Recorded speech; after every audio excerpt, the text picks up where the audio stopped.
Third Degree Net Podcast. Third Degree, the Third Degree Net Podcast. Third Degree. I will be writing a very sternly worded letter to the UIL. The Third Degree Net Podcast. Third Degree, the podcast, is brought to you by the Lindstrom Law Firm. For wills, trusts, probates, and business law, call 469-515-2559. That's 469-515-2559. Or visit lindstromlawfirm.com for a free consultation. Well, hello there, FC Dallas Curious fan. Welcome to episode 269. Nice. Of Third Degree, the podcast. Hi, it is me, Peter.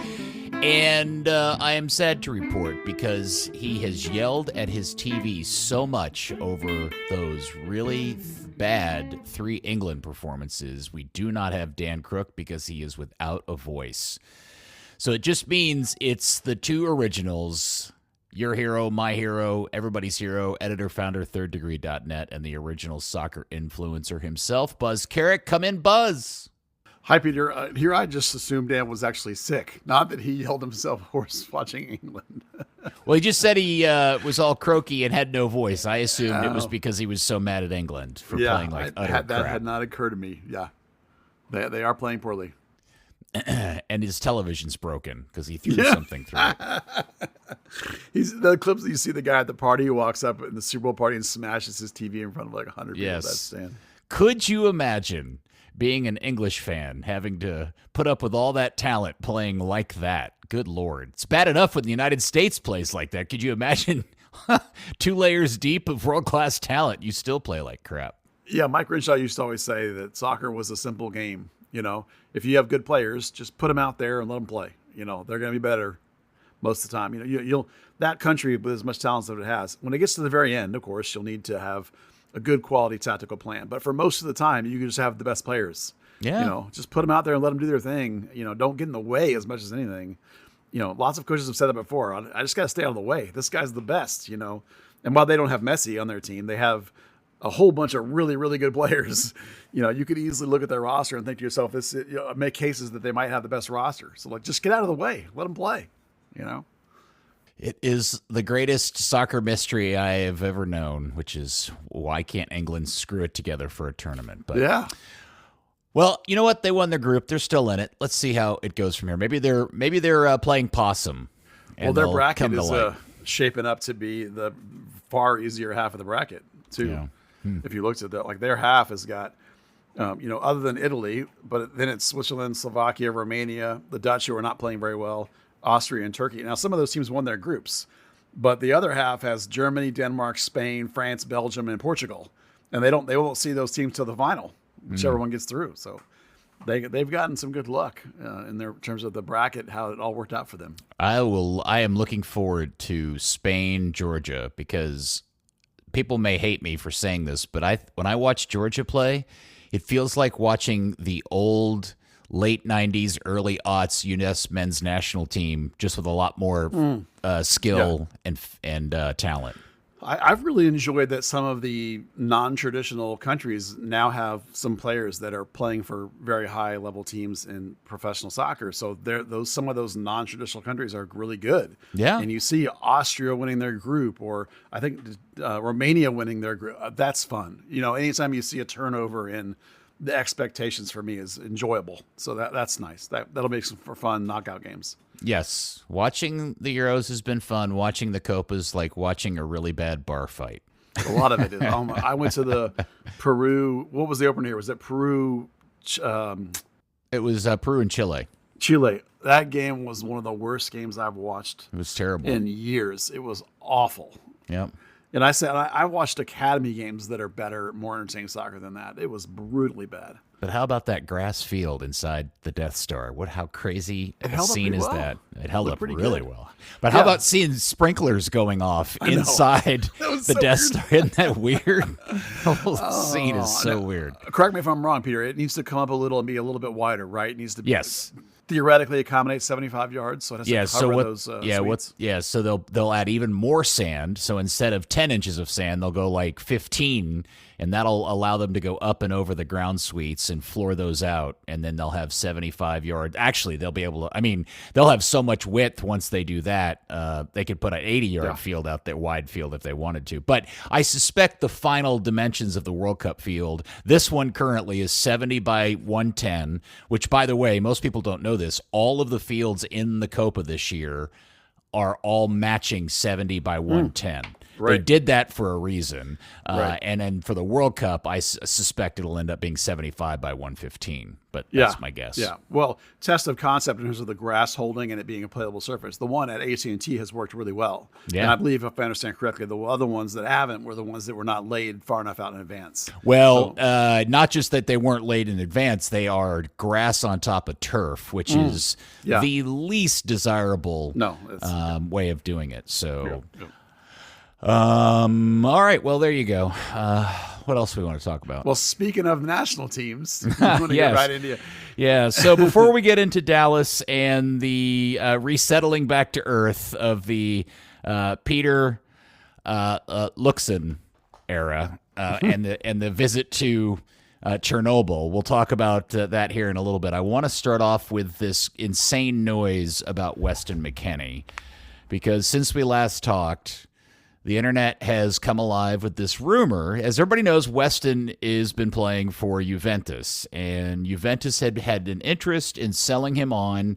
There was a pending deal to go to Villa. There had been some discussions with Tottenham, but it's unclear. The Villa deal, I think, has completely fallen through. Anything else in Europe is very, very much just noise in the wind. But what came forward that's got everybody freaked out is the idea is that FC Cincinnati is willing to pony up a whole bunch of cash in transfer fee to sign Weston and bring him to MLS. Not back to MLS, because Weston never played in MLS, but back to MLS. Yeah, the first idea was some rumors that they were interested, and then it was a question of when could they get him, and now there's even talks that, like, no, they're seriously trying to make a bid. And I'm going to let you talk about this, Peter, because the last thing that came out was that they were entering into talks with FC Dallas for his rights, which made us all go, what? So I know that you've been looking into this. What do you have on this?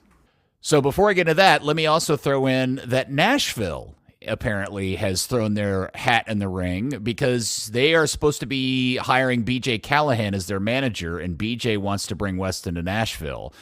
So it doesn't make any difference whatever other MLS club it is. When we read that somebody was, in theory, or at least by rumor, negotiating with Dallas for his rights, that threw up the biggest red flag since the Inferno Flag of Greatness days back of the burn. I mean, red flag, because it seems impossible to me that Weston McKennie would be coming to play in Major League Soccer and not end up wearing Dallas colors. Yes.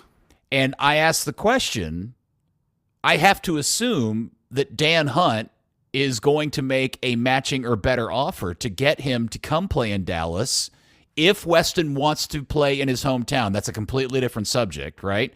Yeah. Because Dallas has multiple midfield holes. He is a local hero. He should be playing in his hometown, assuming Weston wants to play in his hometown. Many pro athletes don't want to play in their hometown for a lot of reasons. And obviously, that question is very much up for grabs, because probably not. No, maybe, but I would think he'd have to. And if he does end up playing for another MLS team, what is it? I mean, I don't know how I would feel. I know I'd be livid. I'd be absolutely out of my mind livid. Yes, unquestionably. And I would imagine a large percent of the fan base would be, particularly because there's one of the massive holes this team has is a cohesive midfield that can play with Mendy, who's 34, and Paxton, who's always hurt. You know, if you could get a guy who's durable like McKennie is, and plays at a level that he plays at, you know, and he's your hometown hero, and he came from your academy, and et cetera, et cetera, et cetera. He's absolutely perfect for so many things that are wrong with your team. So, like, for him to not come here, like, they've talked, like, all of their strategy that they have as an organization stems from Weston McKennie, from the first miss they made on Weston McKennie, getting him out of the academy, they changed everything. All they do now is based on because they missed on that kid. So for them to then get a second bite at getting him and not choose to get him again for whatever reason would be just mind-blowing in terms of, fans sitting here watching like, I don't understand at all. When you're trying to tell me you have ambition to win a cup and then to not go for him. But, we know how the Hunts operate. I imagine that Weston's price is pretty high. So, I'm sure the transfer fee is going to be huge. I'm sure the salary would be huge.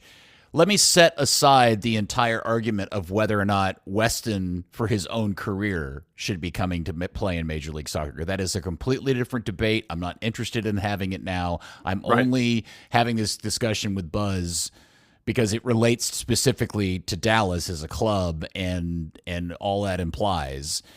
The other part of this equation that we need to discuss is the fact that I reached out to the club and got a reply to the question of what exactly are Dallas's rights as they pertain to Weston McKennie. And the response I got back, which apparently comes directly from Andre Zanata, is that Dallas holds right of first refusal on him. Now, if you go dig around in the Byzantine page on MLS's website about roster rules, there is an individual category called right of first refusal alongside all other kinds of other kinds of designations like discovery rights. Now, some people have suggested that what Dallas has is a discovery right against him, and I'm going to tell you I don't think that is what it is for two reasons. One, I would assume that if they held discovery rights, they would have called it that. I think they're calling it right of first refusal designation for a very specific reason, and that is as follows. If you read through the rules, as I infer them, it clearly states that a player cannot be given a designated right, can't be on somebody's discovery list if another club has first of right refusal. So first of right refusal or right of first refusal actually supersedes being on somebody's discovery list. Yeah. And I think I was calling it designated list. I meant discovery list earlier. Yeah. Same thing. And you can have, I think, 5 people on your discovery list. But if you have them as a first of right refusal, and there's a whole list of rules as to how that qualifies, and I'll get to that in a second, that means you don't have to put them on your discovery list. So I am interpreting the reason why Dallas is telling me that that their right is first of right refusal or right of first refusal on Weston is because they don't have him listed as a discovery player because they don't have to, therefore saving one of their slots. Does that make sense? That makes total sense. The question, and it actually isn't important. If FC Dallas says and MLS agrees and FC Cincinnati is talking to them or Nashville's talking to them, that means everyone agrees that Dallas has right of first refusal. Why they do is a great mystery to me. I was not aware that an academy player automatically got that. There are certainly rules about like what happens if a guy goes into the draft and you've not exercised your homegrown rights. And then, because there's a guy this last year that was drafted by Real Salt Lake that was a Dallas Academy kid that they had his homegrown rights on him, and they just let him get drafted, and so he signed with Real Salt Lake, who drafted him. So it's like, most of the time there's an expiration to these things. Now, listen, MLS rules are murky AF.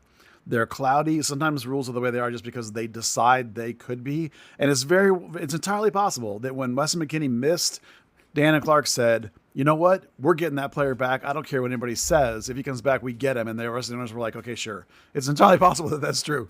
Right. So we're just going to have to take them at their word. I can't even begin to tell you what rule it is other than he played for their academy. That must be it. I can tell you because I just got an email back from the club asking for further explanation while we were sitting here recording. So you're getting this in real time.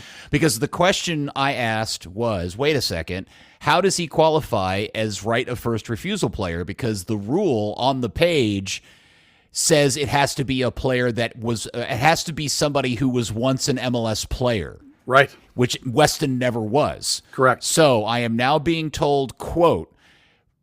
right of first refusal also applies for homegrown players that were offered an MLS contract and rejected, ended up moving somewhere outside the league. Now, Okay. that's interesting, although Weston was never a homegrown player. Yeah. Well, no, Unless that's means, more of a general, like somebody Yeah. coming out of their academy. Yeah, they just mean an academy player that came from your system okay. that qualifies. So what they mean is that we all know that when Weston was in the academy, FC Dallas was at the time relatively content to let him go to college for a year, like they did with Reggie Cannon. They had some level of dialogue with him, and if it's your league, you can claim that counts as negotiation. We're going to let you go to college for 1 year, and then we're going to do this deal, that deal, whatever. And then Schalke came in with a number that was one that MLS couldn't touch anyway. And then at that point, FC Dallas said, oh, okay, here's the money now if you want to come now. So before, in the midst of all this backroom, smoke-filled stuff that's happening with Weston and contracts and going to Schalke, enough of an offer to satisfy this rule was clearly made by FC Dallas that they get his right of first refusal. So, you know what? Fantastic for FC Dallas. This is great. You know, he's a free agent next summer. So if you need to wait a year and then he wants to come, awesome. You don't have to pay a transfer fee. You can get him because you have the rights. So that's great for Dallas. Yes. So just to summarize, because that was a lot and I probably confused people, Dallas does hold his rights in MLS. If another club wants or can come to an agreement with Weston to go play for them, they will then have to cut a deal with Dallas first to get his rights. And the reason why Dallas holds his rights is because of the right of first refusal rule, which applies to Weston because he was a homegrown player within their academy system, offered an MLS contract, and passed on it, you know, when he went to Schalke. Yes. And therefore is clearly all the definition you need as to how this, if in fact there's any truth to the idea that Weston's even considering playing in MLS next season, that is the guardrails in which all of this falls. So there you go. The way MLS works, it's entirely possible that rule exists for Weston. That was long enough ago that the Hunts were probably mad they missed him. Probably. And they said, you know what, we're making it. And Clark leads, he's on the rules committee, and he's a big power leader in MLS, so it's entirely possible this is the Weston McKennie rule. So let me throw something else in here, because somebody brought this up in my to me either in your Discord buzz or on Twitter. Mm-hmm. And this gets back to a question that I asked and brought up upon what kind of person will they hire to end up what kind of person will they end up hiring to be the next manager of this club, because they know the stadium is going to be under such levels of construction for the next 3 seasons. So would you go out and spend all of that money on Weston McKennie knowing that you're probably only going to be operating at half capacity during the entire time he's under contract with you? I mean, and does that play into it? Maybe it does. Maybe it does. And that's the kind of financial decision that only somebody like the Hunts can make, because that's a multiple $million conversation. Yeah. That's a, maybe if you're locking up Weston long term, maybe that helps you get through that low attendance time by having a greater ability to sell sponsorships or market your team or sell waitlist tickets. Maybe you feel like that's an investment that sets you up to pay off after the 2026 World Cup. I mean, it's hard to think without sitting down with their own internal metrics and budgets and knowing, how they're thinking about money and how they think about Weston. Maybe they feel he's declining in ability at 25, which would be, he should be hitting his peak, but some people think he's declining in talent. That's an impossible question to answer. I mean, I know how I would feel about it. I would say, screw the money and get him, because he's your guy. But, I'm not Clark and Hunt. So, what they're going to want. The other side of the coin, Peter, would be like, if you're in a position where now 2 teams want him and he's a player of such huge stature and value, you own his MLS rights. That is a pretty penny. You better not trade that for $50K GAM. If you give it up, it better be for something huge. It would have to be a record-setting deal. Or a player of equal stature, If it's FC Cincinnati, oh, hey, we want Weston McKennie. Great, give us Miles Robinson. I mean, if you want Weston McKennie, this is like, this is not Messi, but it's like he's as talismanic as a U.S. player, short of Pulisic or Giorena maybe. I put him ahead of Weah in terms of hype, wouldn't you? Maybe. I guess it all Close. depends on what position your particular team needs. But Sure, yes, the sure. value of Weston is because he's a local kid. He's from Little Elm. He grew up here. He was part of the academy.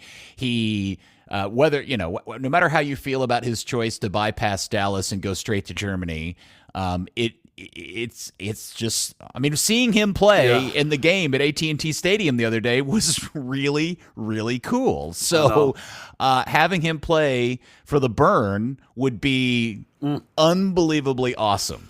And it would be a watershed moment for this, and it would mean so much, and it would also really reset the bar for the Hunt brothers. Oh man, would it?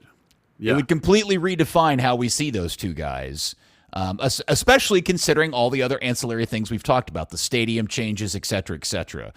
Now, before we get into too many other things, because other people have raised the point, well, how in the world would Dallas ever sign him? They have 3 DPs already. And I'm just going to, that's a very simple problem. It goes back to Dan and Clark being ambitious enough and deciding to put on their Inter Miami hat and being creative, because it comes in one of essentially 3 forms, right, Buzz? It comes in the form of buying out Velasco, selling Jesus Ferreira, and then the third one also involves selling Velasco. Now, because Velasco's a U22, the value against the how you can replace him is limited, but that would mean they'd have to go and trade some other players too. Yeah, it gets complicated. One of the things that would benefit FC Dallas to do this mechanism would be, you do, of course, have your once a season buyout, which you could use on anyone on your roster. But there's also a discussion about some rules changes that are coming this summer, one of which was going to be a second buyout. Or a 4th DP. Or a 4th DP. We haven't seen these rules yet come in. It's just been reported by everybody that some were coming. Right. But again, you can trade guys inside the league. You can sell guys. You can, if you really want Weston, there's a ways to make it happen. You can make, that's the details of it aren't what matter. What matters is the fact that A, next summer he might be free if you want to wait. B, which is more Hunt-like. B, he would have greater value here off the field than he might other places. So there's an added value to that. It all comes down to how aggressive they want to be and how important they think he is. And I have to say, I for the most part, I try very hard to leave emotion out of these things when I'm talking about players or analytics. But if Weston McKennie lines up for somebody else, I'm going to have a tear in my eye. It's like this, it would be so hard to swallow. I'd be Buzz. Yeah. I'm just going to say it. I'll be furious. Yeah, I would be furious. And then I'm going to be sad. It's going to be the 12 stages of denial for me if he comes back and doesn't come here. But that in the end, we're going to, if, there is, of course, a bigger discussion about whether he really would want to come back here, and that's a totally different discussion. We're just talking about what would happen if he decides he does. Yes, and that's, the offer to pry his rights out of my hands. The offer would just have to be obscene to get it. Well, the problem is this is all still single entity and MLS, and if Weston wants to come play in MLS and either A, he doesn't want to play in his hometown, or B, there are better offers on the table from other teams, which is the reason why this entire structure is here in the first place, is to keep MLS clubs from competing against each other financially for things like this. This is why this entire structure is in place to begin with. That's true. If he ends up playing for somebody else in the league, the explanation we get from Dan and Clark Hunt as to why that transpired better be lengthy and satisfactory, of the most transparent order. Otherwise, I will be writing a very sternly worded letter to the UIL. And telling all Burn fans to cease and desist, because that would be treacherous of the highest, a treachery of the highest order. You're right. Single entity. If he agrees to a deal with somebody else, well, then what do I always say about off-season moves? Be ruthless. Be bastards. Fight tooth and nail to get as much as you possibly can for that asset that you have that somebody else needs to get this done. Don't do it for $50K gam, right? No. I mean, bleed them, fight. Make the league force this thing. Make them make you do a Freddie Adu deal to get this done. In your favor this time. In your favor. Yeah, not the other way. Yeah, this has to be Herschel Walker to the Vikings kind of. Yeah. Yeah. Again, we're not talking about whether or not he should be coming to the league. I would like to think or Weston. Right.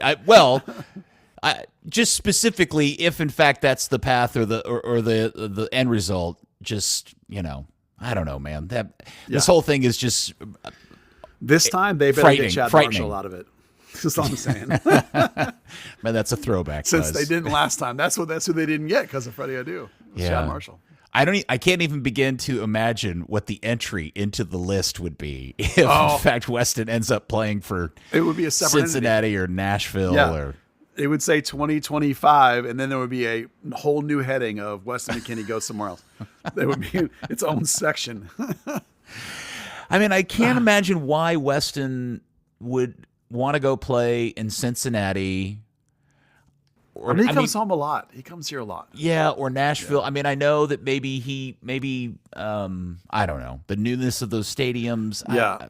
Well, Cincinnati's really good. I'll give him that. But, maybe you really like Callahan. I suppose that could be it. Ordinarily you might say, oh, it's not one of the LA teams or it's not a New York team. Dallas should be able to compete with FCC. Yeah. Nashville, you would hope. But, how about this? How about this thought? Weston goes, yeah, I'm interested, but I don't even know who your manager is. Yeah, and I don't want to come play for. Peter might be a nice guy, but I don't know if he's going to be a good manager. Well, since the Hunts aren't going to pay a transfer fee for him, this will be next summer for them if they're going to do it. So look, if they don't get him this summer and he's available, they're never getting him because Weston will end up signing a new deal and going somewhere else. Juventus is going to sell him to somebody, I assume. Well, sure, eventually, but if he's out of contract, he's out of contract. I mean, probably, listen, that comes back to the idea of like, would he really come here? Well, he's going to have MLS. If he gets to be a free agent, someone in Europe's going to want him. Yeah. The odds of him actually coming to MLS are what, like 5 or 10%? We're just speaking about a hypothetical world in which he wants to come back. Yeah. Feels like barbecue. I'll let me put it this way. If Weston, if the Hunts pony up the dough and make it happen and put Weston on this roster, I may go back and I may rebuy my season tickets. Oh, wow. That's how big of a deal. That is the trigger effect. You know, I'll put my money where my mouth is.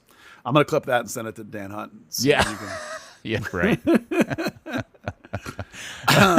Like he's accepting messages from us these days. Yeah, I think he never has. All right, so anything else about the Weston McKennie thing that we haven't gotten into? Just a dream of a dream. Yeah. Could you imagine him? Oh. I don't care if it comes at the cost of Velasco. I'm not even sure I care if it comes at the cost of Jesus Ferreira. What if it costs you Paxton?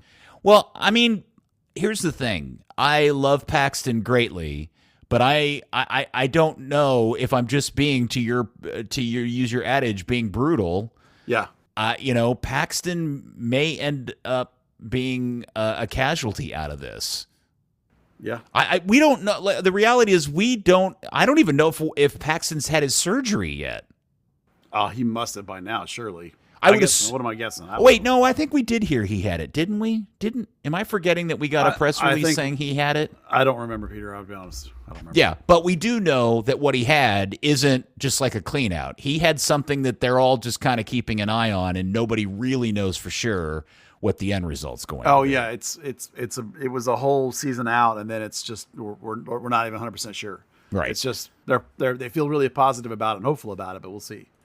But you within the next 2 seasons, you could have Paxton money, you could have Leggett money, you could have Areola money. You still have to clear a DP money. spot. You might, if you sell Jesus, that's a big chunk of money. You could get Weston into that slot. If you sold off Allen, that should be a big chunk of money. You could put him into that slot. You probably can't sell Musa. You just got him. That might be too quick. But the point being is, if Weston wants to come play in Major League Soccer, Dan and Clark Hunt have to make that happen and let him him to come play in Dallas colors. Please make it happen.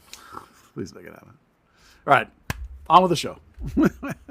We've prattled on about it long enough. I know it's fandom.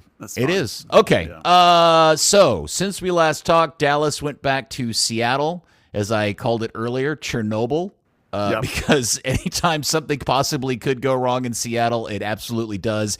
And this may be the cherry on top of things going wrong, which is going up in Seattle with your brand new manager, missing your best player, and holding Seattle in a really awful soccer match, Buzz. It was not a good game overall for either team, really, to a 2-0 lead. And in the 78th minute, 78th minute, the meltdown began. And not only did you lose the lead, you lost the game in extra added time, 3-2. And Petter Luxon has his first L. Yeah, for 70 minutes, I thought, boy, this guy's the greatest coach of all time. He's gone to Seattle with a subpar roster, and he's done some, really amazing things in terms of like how you play road soccer. Noted FC Dallas disliker Heath Pierce was raving about how Dallas is playing to manage a road game. You weather the early storm in both halves. You play to mitigate them. They're having more volumes of shots and possession than Dallas does, but that's always the case. Certainly it's always the case for most everybody on the road, but all those shots are coming from distance. They're all far out. They're all, as the kids like to say, low XG or whatever. You're managing the game perfectly. When your limited chances are coming, you have a pretty high rate of on-goal accuracy, which is always a hallmark of when this team's playing well. The rapid transition game has been augmented with like a verticalness that was not existing before. Like everything's going perfectly. Guys are getting one touch and scoring. Your draft pick comes in off the bench and he's playing great. Everything's going perfectly. And then they subbed in Dante Seeley and it all died. Well, okay. I agree. Dante is the primary culprit in all of this, but there are 10 other guys out on the field, Buzz. That's 3 goals. You can't pin all 3 goals exclusively on Dante. Not exclusively, no. Not exclusively, no. But the greater theme is that when you're leading a game against a team that's out possessing you and getting a higher volume of shots than you, and it's making you sit deeper and deeper and deeper, at some point you need to be able to relieve that pressure. You need to be able to allow your defense to catch a breath. You need to be able to reset the game, make them drop way back and cycle out. There are lots of ways to do that. Dante Seeley does none of the things that do that. And they put him in and took out a player that does all the things that you need to do that. Now, Siki Nsebling is not a game-breaking player, but he is better at every capable category you need than Dante Seeley to do that, right? And that's pretty much the only change they made. Farrington for Jesus Ferreira was an even change, right? The late game sub of taking off Delgado and putting on Omar Gonzalez, it shifted you also. This is also part of the culprit. It shifted you to a 3-4-3, but it took off a player who's better at possession for one that is not as good at possession. And when you play a 3-4-3, it pushes your outside backs up into midfield. Again, players that aren't as good as possession and able to turn away and shield and break the pressure and relieve the pressure. So the 2 decisions that Luxane made between the 70th minute and the 80th minute, those 2 decisions, to bring on Seeley and then to bring on Omar and change formations, contributed directly to Seattle having their way with the game at that point. Now, yes, other decisions happen. When people get tired, they make poor decisions. So this also is a symptom of not having enough roster, not having enough on the bench that you're capable of bringing in the right kind of player or enough players. Like they only use 3 of 5 subs in a situation where people are getting tired. I hate 5 subs. Part of the reason why I hate it is games like this, because when teams get tired, when the less talented team got tired, the better team, took advantage of it, right? Mm-hmm. So these are all symptoms of, bad roster not being there and able to help you out. The tactical decision that led to less possession and less of a ability to break the pressure, bringing on a player that's the wrong kind of player that you did bring on, like all that contributed to this loss. You could even argue, of course, that lack of time with this coach. It is just the 3rd game. Some of the things he wants might not be in place yet. You might be playing half of a system in terms of understanding and knowledge and how to get out. And again, we've also seen this team all year long make poor decisions in pressure moments, particularly when you don't have Yaramendi, your smartest player who could be out there directing traffic, telling you where to go. And his replacement is Liam Frazier, who's not anywhere near as capable, smart a player in terms of this kind of thing. So many mitigating factors led to the downfall. I just think the impetus was the Dante Seeley sub, which was the first sign of like this is going the wrong way fast. And what do you think it says about Luxon that he decided to put Sealy on the field? Because I don't feel my feeling is we all look at this roster and go, yeah, that's the last guy I'm putting out there in this situation. Yeah. My assumption is that the idea is that Sealy, with his pace, because he's a direct, player, is that the idea is that he will then get behind and make them sit deeper to deal with his speed. That he can be a guy that you can play out at him, and he can get it. He can beat somebody to it and take it down to the corner, or he can make them at least not be able to press this high line so much. That's my working assumption, and I haven't got a chance to ask about it yet. So, but the problem is that Sealy doesn't do those two things. The only thing Dante does is stand around midfield and wait for somebody to play a ball out to him so that he can then turn and run at a defender. That's it. That's his one thing he does. If the ball's not at his feet, he doesn't run 100%, either trying to get behind or trying to get back and defend. So, it does make me wonder if maybe Coach Nico Estevez' reliance on Sealy over and over and over again in the other part of the season was perhaps at Luxane's insistence. Maybe Peter's the one that thinks this kid's really good and had been pushing for him to get all the playing time they had at the beginning of the season. Because, Nico on those way out the door mentioned that at the beginning of the year, he didn't have any wing backs. He didn't have any outside backs, because Marco Farfan was hurt. I'm like, what is Sam Junka? Is that guy nothing? Certainly if you wanted a defensive outside back, there are other guys that could have done that other than Dante Sealy. I mean, even Tuasi's played on the opposite side a fair amount. He played left wing in college. So it's like, I've never understood why they have been absolutely fascinated with Dante Sealy and his ability, because he hasn't. I just take that back. I understand the fascination with his ability because everyone can see the raw ability, but he doesn't deliver it on the field in games. And so why, after a couple of games, they haven't given up on that idea and they continue to go to him? Maybe it was been Peter all the time that was pushing for that. You mentioned that Heath Pierce was raving about the team's play as a road team, et cetera, et cetera. I found it frustrating. I didn't think the team was playing very well. I get the scenario and the game state and everything, but even Steve Davis in his Substack this week wrote that when he was watching the game, he was starting to get a little concerned because he was beginning to see signs of what this team has been all season. And I felt the same way, too. And a lot of that probably continues to include the fact that Larramendi is not out on the field, Buzz. But, oh, yeah. 2 wins. Look, there's no shame in losing at Seattle. I think it's the manner in which this one went down really sucks. Because it is Seattle, and Seattle is a team that is there to be had right now. I mean, they're just not the same team. Now, certainly by the time the second half of the season happens, they'll rocket back up to top 5 or 6 in the West.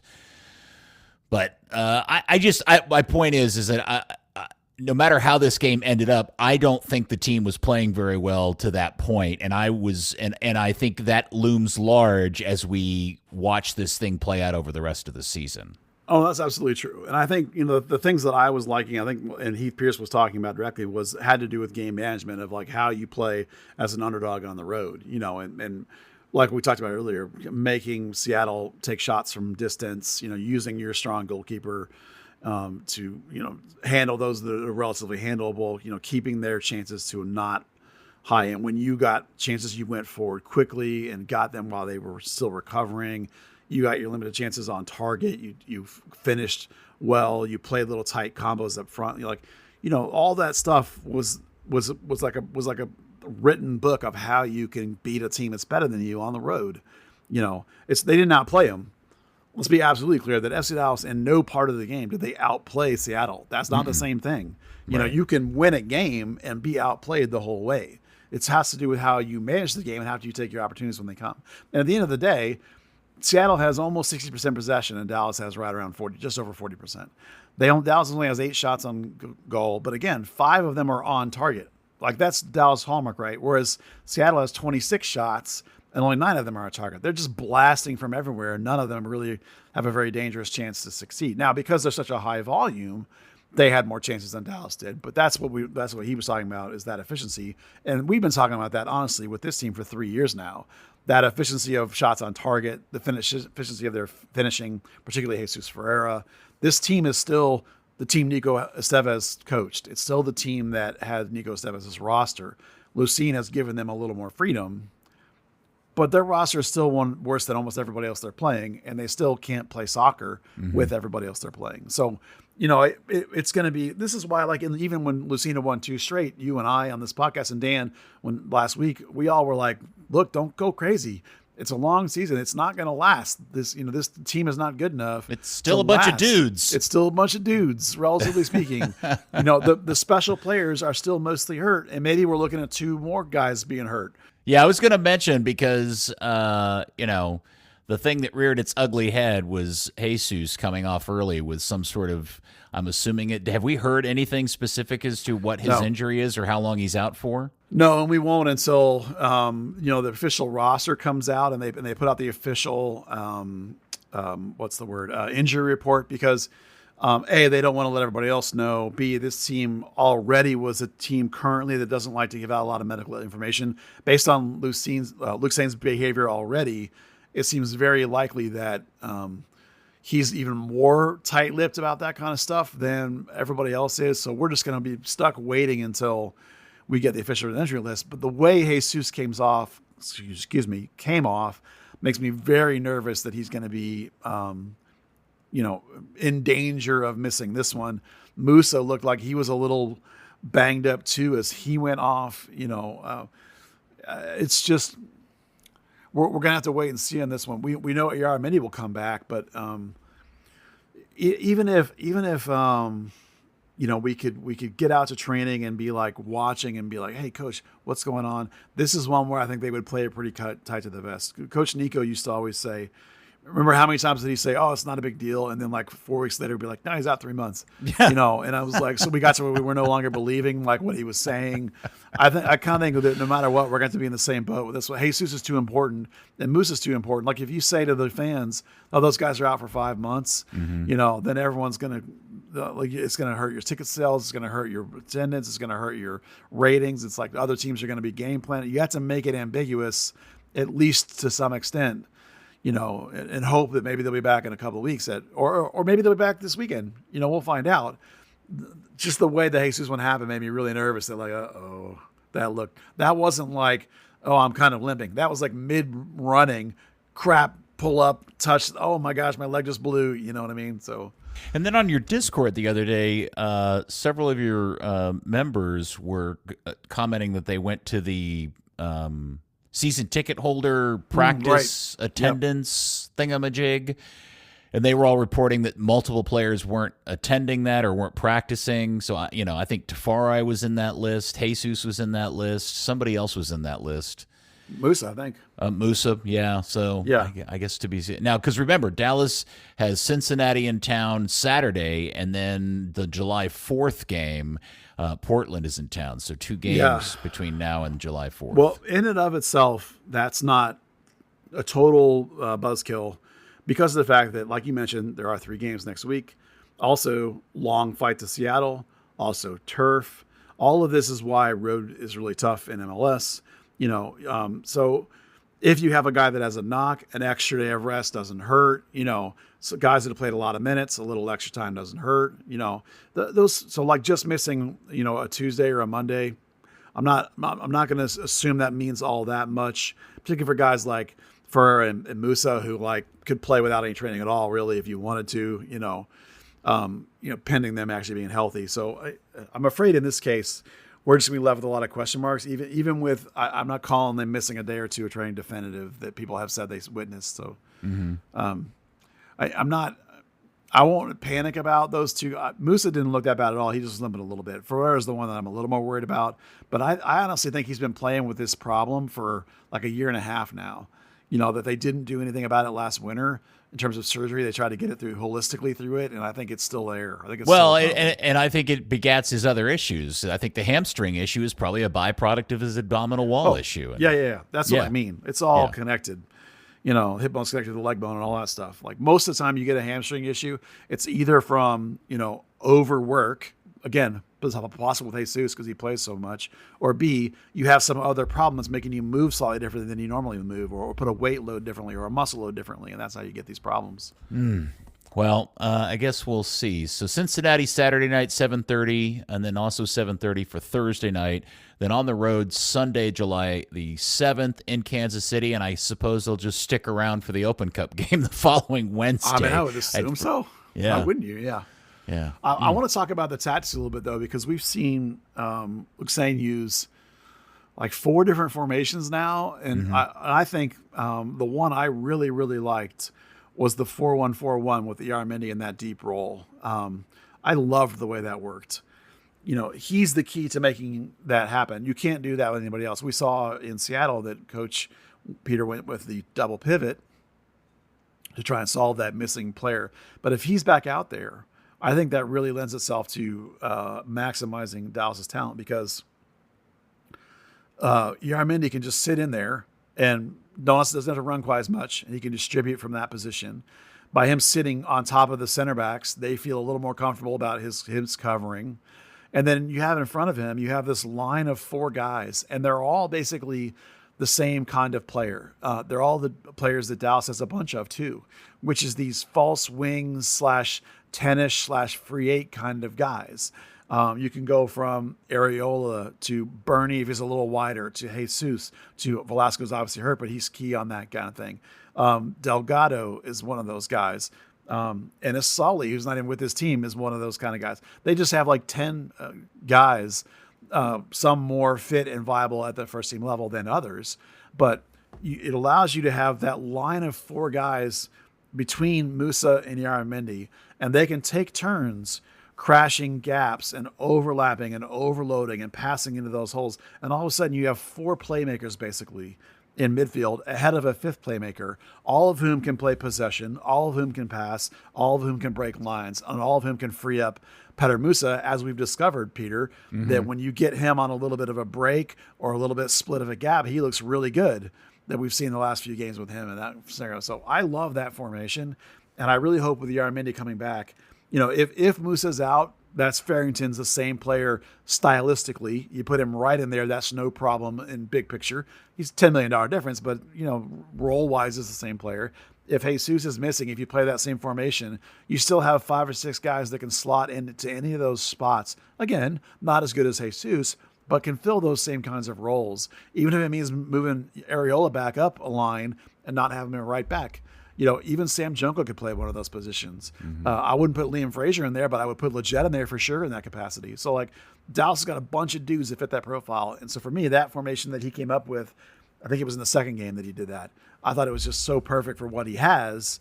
And this comes back to the idea, Peter, that we've been talking all along, is Nico Estevez was like, I'm playing 3-4-3, I don't care. And then he forced the roster he had into that shape, and it was awful. And then now, for me, this 4-1-4-1 is a perfect example of a guy that said, what do I have and how do I maximize it? And that's what I want to see again. Certainly when you have Yaramendi, I want to see that formation again. I think it would be fantastic. Well, Luxon is very much on the clock to prove himself. I don't know what the state of the Hunt's manager Hunt is at this point. I mean, I'm assuming at this point what they're doing is just kind of taking an assessment of Peter's performance as the manager and accepting resumes. Are they openly talking to anybody? I don't know. I mean, they haven't really said anything other than the press conference, and I doubt they will. So, well, fielding resumes, absolutely. Evaluating Peter, absolutely. Because they're giving him so much time to finish the season, effectively, it's his job to win. So if he wins it, if he does well enough, there might come a point where they just go, you know what, he's our guy, let's hire him, or likely they'll just wait to the end of the season. So they have a whole window coming up that they're going to try and get through with Peter Luxane as their manager, so it won't be before that, certainly. And I don't think it'll be before the end of the season anyway. Most of your candidates for this job, despite what they're going to say, the actual real candidates are going to be in other jobs till the end of the season. And it's actually easier to get guys, and you'll get a better talent pool applying, I think, if you wait. Because there will be some guys that are like, I'm fairly content. I'll just ride out this season, and then I'll throw my hat in the ring or whatever. So I don't think you might see some interviews between now and the end of the season, for nothing else, just to measure their current interim coach against those interviews, because they'll be interviewing Peter almost every day in a sense. Mm-hmm. So they'll want to talk to other people and sort of see how that feels relative to each other. And when the season ends, either they'll feel so good about Peter that they're going to hire him, or they'll have, I think at that point, settled on who they might want and be ready to do a move, relatively speaking, towards the end of the season. And probably it's just going to come down to, because you know how they work, the playoffs. If Luxane makes the playoffs, he'll probably get the job. If he doesn't, then it'll be Quill. Well, you know who's available? Lucci. Lucci. It won't be Lucci. I 100%, and I mean this, I would call Lucci today if I owned this team and say, please come back and run the academy. And I would make him academy director in a heartbeat. Because Lucci at his heart is a teacher. He was a teacher first. He taught school, and then he became a coach. He is great with young people. He's great with developing. He's great at having lots of different influences with his academy coaches. I would hire him back in a hot second if he wanted to be academy director. I would even if I hadn't been planning on making a change, I would make a change just to bring him back, because I think he's ideal for that job. Mm-hmm. Yeah. Well, I was thinking about this the other day, and I know we've talked about it. In the time the Hunts have owned this club, they've never hired, with the exception of Oscar, anybody with MLS head coaching experience.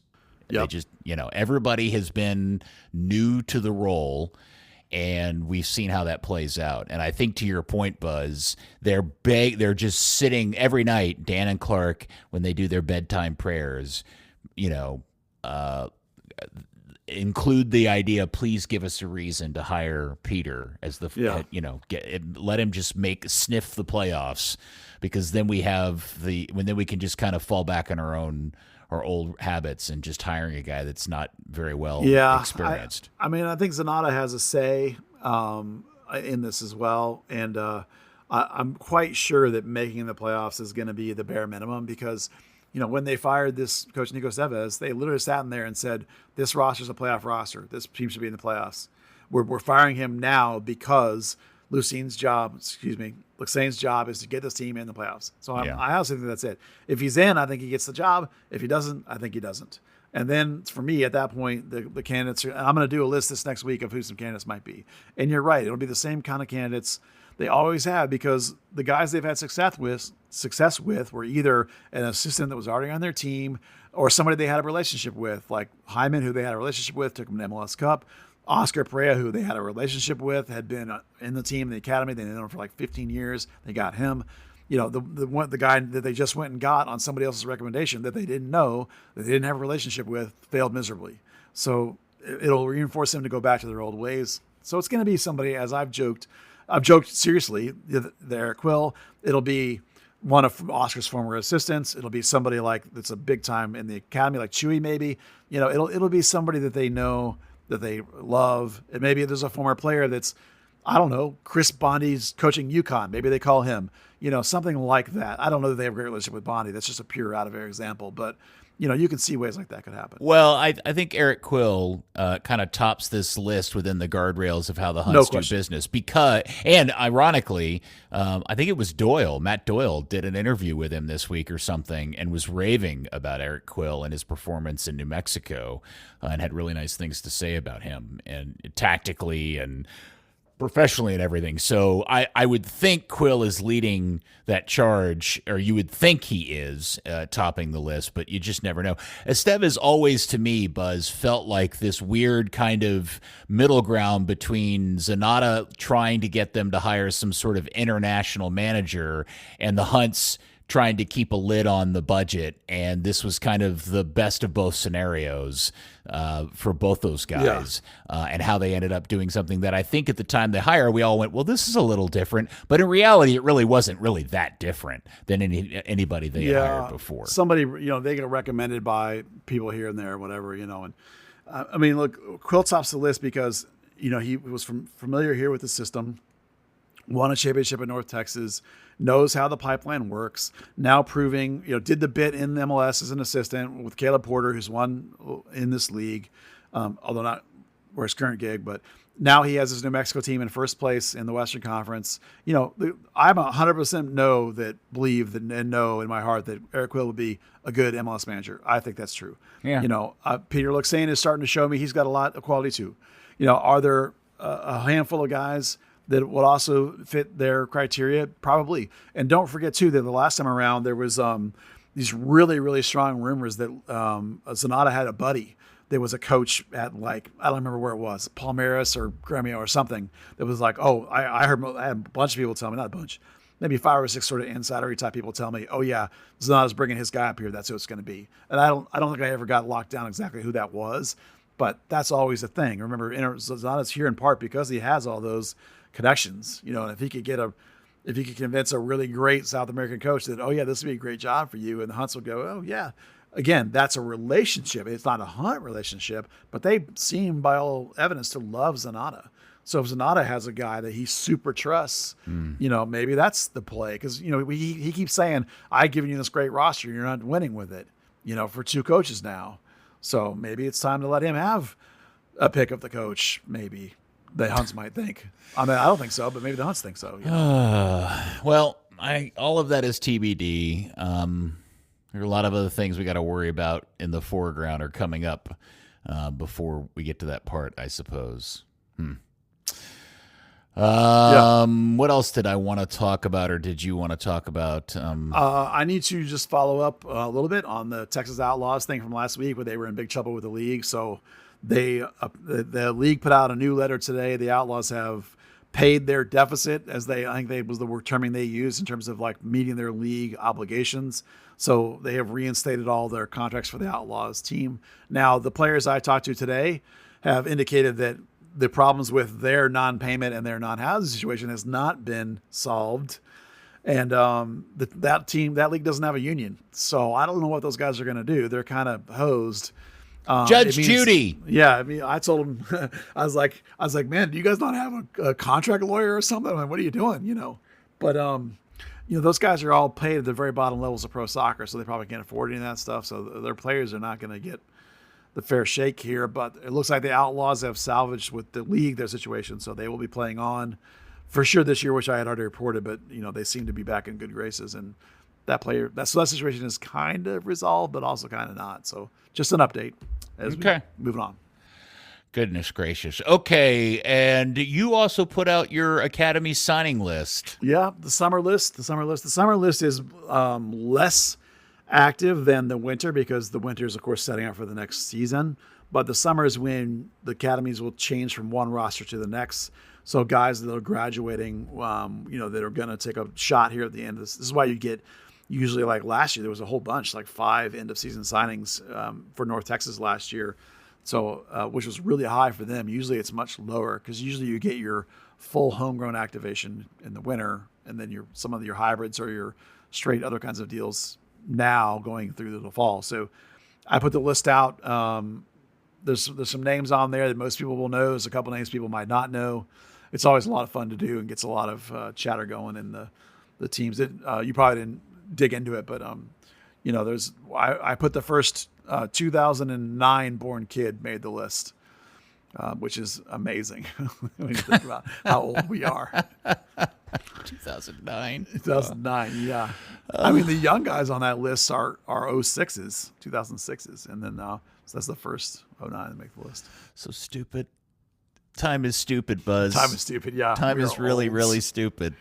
Who listens to those olds? Nobody. Goodness gracious. Okay. Well, I'm sorry we didn't have Dan for this. I hope things get better for Dan in the Euros and his voice comes back. Yeah, he might have had some good insight on them England team and certainly on Weston and how he comes back and stuff. That would have been. Hey, you know what, Buzz? I think it's time for a Buzz and Amy new puppy dog update. Oh, yeah, he was over here chewing on his toy a minute ago, but he left the room. He went to a manners boot camp. Got some manners, training. Oh, we call it manners. Don't jump on the sofa. You're so woke. Yeah, no. Oh, it's not woke. It's just manners. It's dog training. Dog training. Yeah, it's trying. And some of that is us learning. I mean, I'm pretty good at that kind of stuff anyway. I've had dogs my whole life, but we were on a little bit of a time frame because we're leaving for our annual trip. So like, if you're excited about the next transfer window, I'm leaving like 5 days before. So that's when that's when Weston's going to get signed. Yeah. Oh, it'll happen on one of my trips, either now or next summer, one or the other. So we had to get a little bit of accelerated training so we could take him on the road trip and around Amy's family, some of whom are like my parents in their 70s or 80s. You got to be careful with him around with a dog, but yeah, he's good. He's doing good. You named him Raccoon? Rocky. After Rocky Raccoon, because he has a raccoon face. Yeah. Right. Okay. Yeah. My vote for trash. Is he housebroken? Oh yeah. He was housebroken when we got him. Yeah. Oh, okay. I mean, he's a rescue. He's from the Fort Worth Pound. Somebody had clearly had him enough. He wasn't fixed, but he knew sit and he was housebroken. So we didn't have to do that very basic stuff. Just, the Pound won't release a dog without fixing him. So they did that first. And then we got him a week later. And then we've been working with him on a lot of the bad habits he has, but we're getting him taken care of. It's getting better. Does he watch Dallas games with you? Yeah, he sits at my feet some, or sits with Amy if she's not in here, if she's working on her computer. He likes her better, of course. Everyone likes Amy better than me, including all the pets. So he's in there with her most of the time. Yeah, it's okay. I'm used to it. My family likes her better than me. It's fair. Hey, because you never do this, you're terrible at self-promotion, Buzz. You did post a picture of Amy wearing a jacket with the Third Degree Bull logo on it. It's not a jacket. What is it? The merch company I use has what they call a Hawaiian shirt coming. It's their newest product. Instead of doing like a Hawaiian pattern, I have two of them coming. One of them, they're more like 50s style bowling shirts, the way I did them, kind of like that button down look. One of them is gray and has the big, cool burn horse on the back, the one with the wings spread. Mm-hmm. And then the other one, they happen to have their base fabrics happens to have one that looks just like one of the burn jerseys, the FC Dallas jerseys. So I did that one too with this logo on the back. So it's going to be coming relatively soon. I'm trying to find some moment to make it like in honor of this. I'm rolling it out. Like if, I don't know, the Leagues Cup starts or they sign a player, I don't know, some moment to make it like, oh, here comes the thing, Right. So it'll be out. I put out that new logo that was super cool a couple weeks ago, which I think people have reacted to pretty well. When are you leaving to go on your trip? Roughly a week before the window starts. I'm actually leaving. Let's see. I'm leaving on the 12th of July. Okay. And the window opens on the 18th, 6 days later. All right. Well, Yeah. You have the new store and everything, Yeah. Thanks. It's good. Make you some dough. Well, everyone that's been buying shirts talks about how great the shirts are. This new company seems really nice. Their customer service is really good so far, so I'm really pleased with it. Yeah, I think I'm going to switch from my store to theirs too. Yeah, it's a website that's designed specifically for creators. So it has a lot of mechanics that are for that. I mean, you can even do like a Patreon-like thing through them if you want. Okay. But they're specifically tailored to people that have followings and audience bases, and they can do digital merch. They got all kinds of really kind of cool cutting edge ideas that they can work with you on.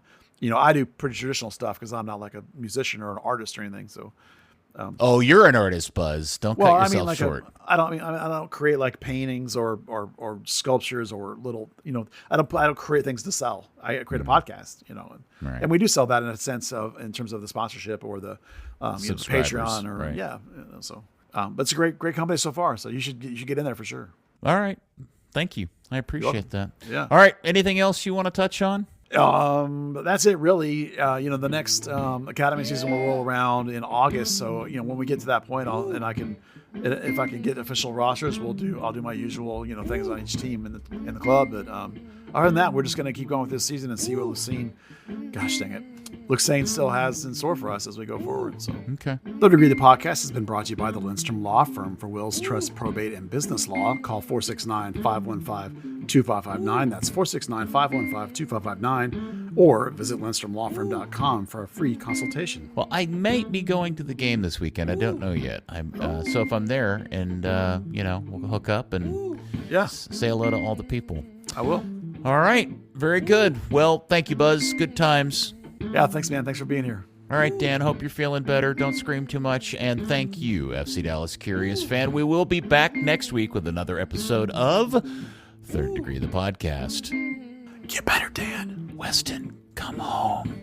Third Degree, the Third Degree Net Podcast. Third Degree, the Third Degree Net Podcast. Third Degree, the Third Degree Net Podcast. Third Degree, the Third Degree Net Podcast.